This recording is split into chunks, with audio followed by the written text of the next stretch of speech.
اب آپ کے سوالات شامل کریں گے جو اردو کا قدیم گہوارہ ہے لکھنؤ، وہاں سے امت جی جو ریگولر ہمارا شو دیکھتے ہیں اور اس سے پہلے بھی انہوں نے بہت سے سوال بھیجے، ان میں سے ایک سوال جس کو چنا گیا ہے وہ شامل کرتے ہیں۔ جس طرح اسرائیل ہر اسلامک ملک پر اٹیک کر رہا ہے، آنے والے وقت میں آپ کو لگتا ہے کہ اسرائیل ہندوستان کے ساتھ مل کر پاکستان پر ایک اٹیک کر سکتا ہے؟ جی، عرض یہ ہے کہ بھائی صاحب ابھی حال ہی میں جو اٹیک ہوئی ہے وہ اس سے انڈیا نے جو اٹیک کیا پاکستان پہ، اس سے اسرائیل کا بہت بڑی سپورٹ تھا، اور ہم کچھ عرصے سے بتا رہے ہیں کہ اسرائیلیز انڈیا میں آ کے بیٹھے ہوئے ہیں، کشمیر کے اندر بیس بنایا ہوا ہے۔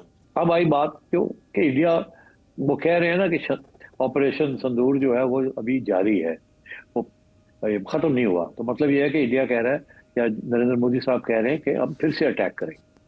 تو اب اگر تو آپ کا یہ مطلب ہے کہ کیا اسرائیل خود آ کے اٹیک کرے گا، وہ تو نہیں اسرائیل کرے گا، مگر انڈیا کے ذریعے اسرائیل بالکل پہلے بھی کیا، اور آگے اگر کبھی ہوگی ایسی سچویشن تو یہ مل کے کریں گے جو کچھ کریں گے۔ مگر یاد رہے کہ کافی عرصہ پہلے، تو 15 سال پہلے نیتن یاہو سے کسی نے کو پوچھا تھا تو انہوں نے کہا تھا دو ہی ہمارے دشمن ہیں، جس میں انہوں نے پاکستان کا نام لیا تھا، because Pakistan as an atomic weapon and Pakistan as a Muslim country اور اسلامک کنٹری۔ تو وہ تو ان کے ٹارگٹ میں تو پاکستان ہے، مگر فرق یہ ہے ان لائک ایران، پاکستان اپنے آپ کو بہتر طریقے سے ڈیفینڈ کر سکتا ہے، اور اب پاکستان جس قسم کی میسائل ڈیولپمنٹس ہو رہی ہیں، پاکستان کین آلسو ریچ اسرائیل۔ اور یاد رہے کہ نیوکلیر ویپن اسٹیٹ کے ساتھ پنگا نہیں لیا جا سکتا اس طریقے کا جس طریقے کے ساتھ آپ نان نیوکلیر ویپن اسٹیٹ کے ساتھ پنگا لے سکتے ہیں۔ یہ تو میں سمجھتا ہوں ایون دا یونائٹڈ اسٹیٹس، اگر یونائٹڈ اسٹیٹس اور اسرائیل اکٹھے ہو جائے تو وہ بھی دے کی not attack Pakistan, because before اگر ایسی کوئی سچویشن ہوتی ہے تو وہ پھل چڑی جو ہے نا، اگر وہ پھل چڑی چل جائے گی پھر سوچوں میں پڑنا پڑے گا۔ تو یہ اس لیے آئی تھنک، اور پاکستان کا انٹرسٹ بھی نہیں ہے to get into these quarrels and squabbles, their nuclear weapon is for defence. تو اگر کوئی اٹیک کرے گا تو then it will be off the shelf. تو میرا خیال ہے these considerations will have to weigh in. یعنی امت جی آپ کو سمجھ آ رہی ہوگی کہ اسرائیل کے لیے وہاں جن ممالک کو وہ ٹارگٹ کر رہا ہے وہ آسان ہے، لیکن پاکستان اس طرح سے ترنے والا ثابت نہیں ہو سکتا، اور اسی لیے مسل ٹیسٹنگ کر لی گئی مئی کے مہینے میں۔ یہ ہے فرق معروضی حالات میں مختلف ممالک کے۔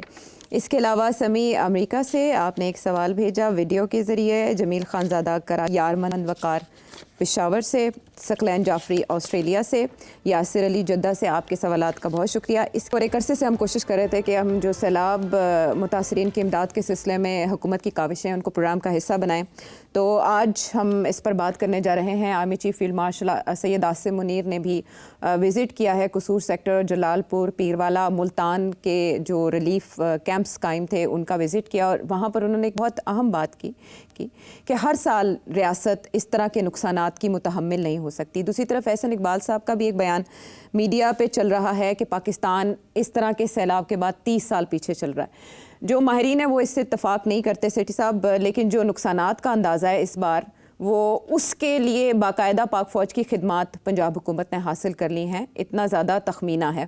مین وائل برطانیہ نے بھی پاکستان کے لیے 30 لاکھ پاؤنڈ امداد کا اعلان کیا ہے، اور بلاول یہ کہہ رہے ہیں کہ عالمی امداد کی اپیل میں تاخیر ناقابل قبول ہے۔ آئی ایم ایف سے بھی اس سلسلے میں رابطہ کیا جائے گا۔ ابھی تک مکمل طور پر ہم نہیں سمجھ رہے کہ جو سرگرمیاں ہیں وہ اس نقصان کے مقابل کافی ہیں۔ میں آپ سے یہ جاننا چاہوں گی کہ جو بھی اندازے ہیں سیلاب کے، اس سے نمٹنے کی صلاحیت تو اپنی جگہ کہ کلائمیٹ سے بھی پاکستان متاثر ہوا ہے، لیکن ایفرٹس جو کی گئیں حکام کی جانب سے، آپ کو وہ لگی کہ آپ اس سے سیٹسفائیڈ ہیں، مطمئن ہیں؟ نہیں، مطمئن تو کوئی بھی نہیں ہے۔ جب عوام کی اتنے دکھ دیکھتے ہیں تو کیسے ہم مطمئن ہو سکتے ہیں کہ جو اقدامات کیے ہیں وہ صحیح ہیں یا کافی ہیں؟ سوال جو اصلی سوال ہے جو پوچھنا چاہیے اور پوچھا بھی جا رہا ہے وہ یہ ہے کہ جیسے آرمی چیف نے کہا کہ یہ ہر سال یہ ہوتا ہے اور ناٹ ایکسیپٹیبل۔ اب بات یہ ہے کہ کیا یہ کوئی راکٹ سائنس ہے؟ یہ سیاستدانوں کو، حکمرانوں کو پتہ نہیں ہے کہ یہ ہوتا ہے، کہ کبھی پانی کم ہوتا ہے اور کبھی پانی زیادہ ہوتا ہے، اور یہ فلڈ آتے ہیں ہر 2 سال کے بعد ڈوب جاتا ہے، اور یہ باتیں شروع ہو جاتی ہیں اتنے ارب ڈالر کا نقصان ہو گیا اور فلانا ہو گیا، اور معیشت کیسے چلے گی؟ تو کیا ہے انہوں نے اس کے بارے میں؟ 4 سال وہ بیٹھا رہا ہے، کچھ نہیں کیتا،